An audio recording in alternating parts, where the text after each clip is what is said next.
બહેનો, તમને બધાને બહુ ધન્યવાદ છે.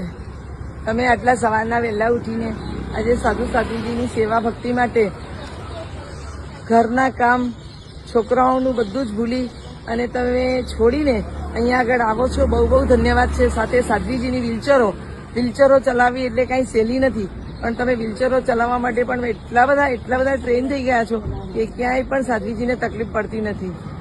અને એ સિવાય પણ આટલો વિશિષ્ટ લાભ શાસ્ત્રમાં કહ્યું છે કે 4 પ્રકારની સેવા વિશિષ્ટ છે. જે સૌથી પ્રથમ મહાત્મા સાધુ મહારાજની સેવા, સાધ્વીજીની સેવા, અને એનાથી આગળ વધીને એમની લોજ કરે, બિહારમાં તમે સપોર્ટ કરો એ ખાસ મહાન વિશિષ્ટ સેવા છે. નંબર 2 માં લોજ કરે ત્યારે પણ એમની સેવા કરવામાં આવે તો વિશિષ્ટ ફળવાળી થાય છે. એના પછી 3જા નંબરની અંદર તપસ્વી હોય અને એમની સેવા કરો તો પણ વિશિષ્ટ ફળવાળી થાય છે. અને એના પછી આવે છે છેલ્લે જ્ઞાન.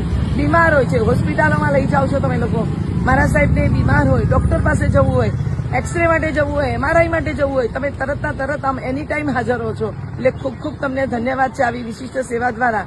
શાસ્ત્રમાં એક વિશિષ્ટ દૃષ્ટાંત કે જે નૈસારના ભવની અંદર પ્રભુનો આત્મા સાધુને માર્ગ બતાડવાનું એક કાર્ય કરે છે. એના દ્વારા પ્રભુએ શું પ્રાપ્ત કર્યું? સમ્યક દર્શન પ્રાપ્ત કર્યું.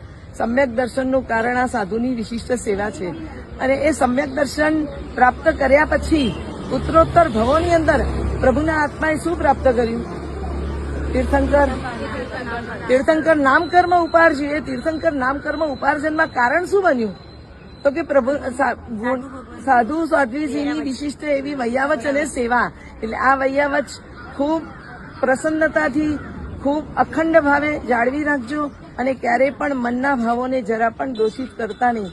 ખૂબ પ્રસન્નતાપૂર્વક સાધુની સેવામાં આવી રીતે સવારના એમને જે રીતે સહાયક થાય, કારણ કે તમને ઘણી વખત તમને લોકોને બી જે તકલીફ પડે છે ને એ અમને ખબર હોય છે. સવારના તમે અમારી સાથે વિહારમાં આવો છો, તમારા બાળકોની સ્કૂલો હોય છે, તમારા શ્રાવકને જવાનું હોય છે, ટિફિન કરવાના હોય છે, આટલું બધું સવારના 6:45 વાગ્યામાં વેન આવી જતી હોય અને તમે ઘરે 6:30 વાગે ન પહોંચી શકો તો વિચારો કે તમારા ઘરે બાળકોનું શું થતું હશે.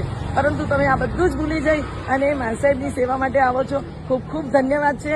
અને બસ આવી સેવા સતત અને સદાય કરતા રહેજો અને વિશિષ્ટ પુણ્યના ભાગી બનજો. એ શુભેચ્છા.